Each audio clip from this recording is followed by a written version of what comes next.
Сағат 23:47. Телефон экранының көк жарығы бөлменің қараңғылығын жарып тұр. Мен диванда жатырмын, қолымда бір стақан суық су, бірақ ішпеймін. Жай ғана ұстап отырмын. Хабарлама келді. Ертең сағат 14:00-де Coffee Mood'та кездесеміз. Бұл соңғы рет. Кешірім сұрағым келеді. Жауап бермесең де мен күтемін. Жіберуші: Аружан. 3 жыл. 3 жыл, 4 ай, 17 күн. Осы уақыт ішінде оның атын көргенде жүрегім әлі де сыздап ауыратын. Бірақ бұл жолы басқаша. Бұл жолы соңғы рет деген сөз бар. Мен телефонды үстелге қойдым. Терезеге қарадым. Астананың қысқы түні қарлы, тыныш, су. Көшедегі шамдардың жарығы қарға түсіп жылтырап тұр. Ішімде бір нәрсе қозғалды. Қорқыныш па, үміт пе, әлде жай ғана шаршау ма? Саусақтарым өздігінен терді. Келдім. Жібердім. Қайтарып алғым келді, бірақ кеш болды. Енді артқа жол жоқ. Кафеге кіргенде ол қазірдің өзінде отыр екен. Қара пальто киген, шашы қысқа қылып кесілген, бұрынғыдан әлде қайда жұқа көрінеді. Көздері сол көздер, терең, бірақ қазір қорқынышпен толы. Мен оның қарсысына отырдым. Екеуміз де үндемедік. 1 минут, 2 минут. Мен қателестім, деді ол бірінші болып. Дауысы дірілдеп тұр. Сенсіз өмір сүре алмайтынымды түсіндім. 3 жыл бойы әр түн сайын ойладым. Мен күлдім. Өзімде күтпеген, өкінішті күлкі шықты. 3 жыл өтті, Аружан, мен де өзгердім. Сен кеткен күні мен де бірге өлдім ғой. Қазір тірі қалғаным жай ғана әдет. Ол сөмкесінен кішкентай конверт шығарды. Ішінде ескі суреттер, біздің алғашқы кездесуіміз, Алматыдағы тау бөктерінде түскен селфи, менің қол жазба хаттарым және бір жаңа қағаз. Медициналық қорытынды. Мен жүктімін, деді ол сыбырлап. 14 апта. Бұл біздің баламыз. Әлем тоқтады. Кафенің шуы, музыка, адамдар, бәрі жоғалып кетті.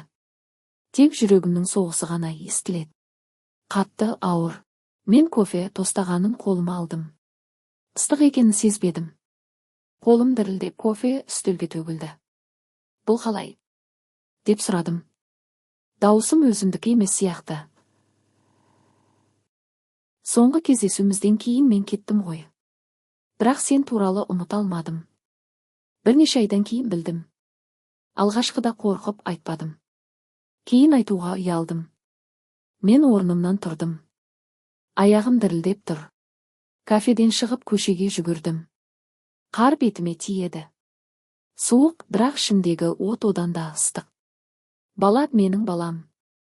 3 жыл бойы ішімдегі бос орынды еш нәрсе толтыра алмаған. Жұмыс, достар, кештер, жаңа таныстар, бәрі жалған. Ал қазір нағыз өмір келіп қалды ма?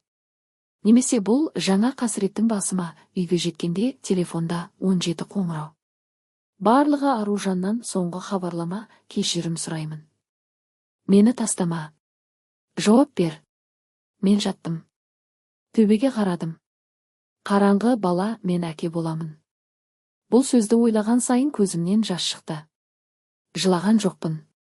Жай ғана жас ағып жатыр. Мен телефонды қолыма алдым. Ертең таңертең дәрігерге барамыз. Бірге мен қасында боламын. Жібердім. Жүрегім жеңілдеген жоқ. Бірақ бір нәрсе басталды. Келесі күні таңертең Аружан үйдің алдына келді.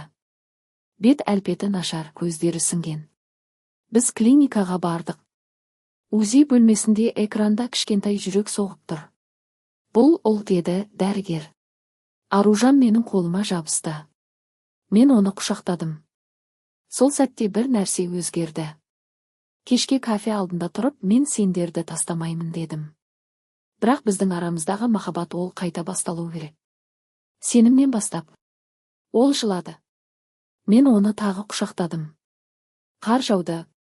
Бірақ бізге суық тиген жоқ. Аружанның анасына хабарлағанда ол бірден келіп жетті.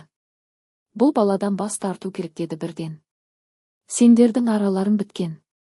Не үшін өмірді қиындатасыңдар? Аружан жылады. Мен алғаш рет қатты дауыстадым. бұл менің балам. Мен тастамаймын. Анасы кетті. Бірақ сөздері жүрегімде қалып қойды. Мен Аружанға неге кеттің? Деп сұрадым. Ол ұзақ үндемеді. Мен қорқатынмын. Сен маған тым жақсы едің. Мен өзімді лайықсыз сезіндім. Содан қаштым. Мен қолымды жұдырық қылып алдым. Мен де кінәлімін. Сен айтқанда тыңдамадым. Біз екеуміз де жыладық. Бірінші рет шынайы менің анам да қарсы болды. Ол сенді тастап кеткен қыз. Қазір бала көтеріп келді. Бұл тұзақ. Мен, ана, бұл менің шешімім дедім. Үйден шығып кеттім. Аружанның пәтерінде қалдық. Бір күнде телефон шырылдады. Белгісіз нөмір. Аружанды тастап кет. Әйтпесе, сендердің өмірің қиын болады. Бұл оның бұрынғы жігіті. Ол әлі де оны ұмыта алмаған. Мен полицияға бардым. Бірақ дәлел жоқ. Түнде Аружан ұйықтай алмады. Мен қорқамын деді. Егер ол бізге зиян келтірсе, мен оны құшақтап, мен қорғаймын. Сендерді ешкімге берсем, өлсем де. Сол түні біз алғаш рет бірге ұйықтадық. Қорқыныш бар. Бірақ үміт те бар. Бала туылуға жақындап келеді. Ал біздің өміріміз әлі сынақтан өтіп жатыр. Бір аптадан кейін түн ортасында есік қағылды. Қатты, қаһарлы.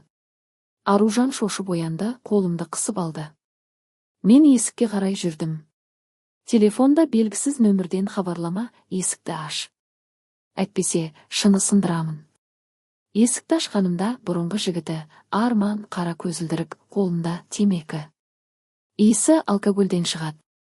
Ол менікі деді бірден. Сен оны ұрлап алдың. Мен кет, бұл біздің өміріміз. Ол күлді.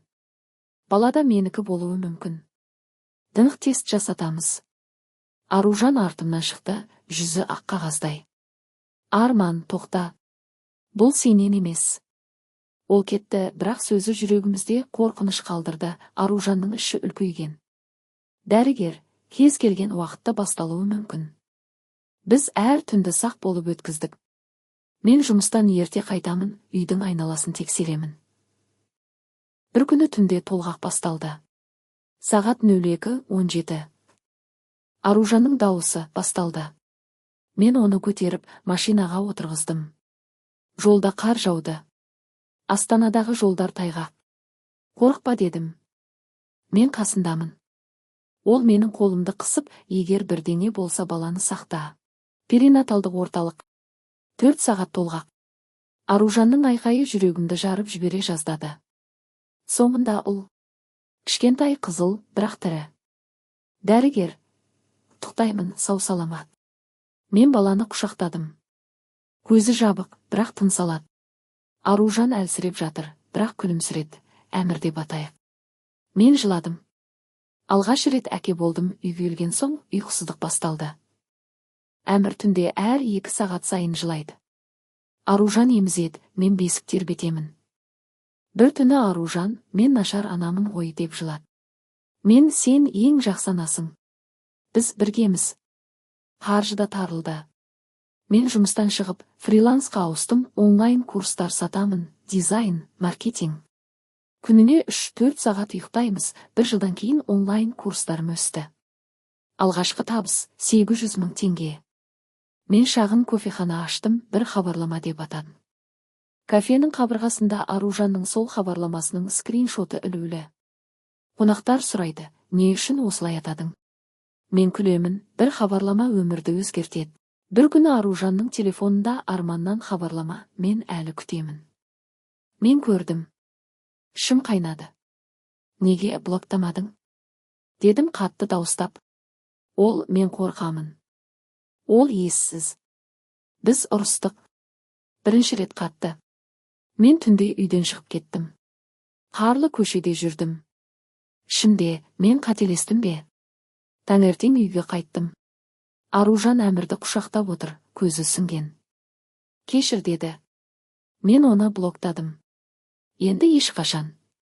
Мен оны құшақтадым. Мен де кешір. Сенім ең қиыны. Сол күні біз психологқа бардық. Бірге бірінші қадам менің анам келіп қалды. Алғашқыда су. Бірақ Әмірді көргенде көзі жасқа толды. Мен қателескенмін деді. Бұл менің немерем. Аружанның анасы да келді. Уақыт бәрін емдеді. Біз отбасы болдық. Нағыз 2 жылдан кейін қарапайым той. Ресторан емес, үйде. Жақындар ғана. Ақ көйлек емес, қарапайым ақ көйлек. Бірақ күлімсіреуіміз шынайы.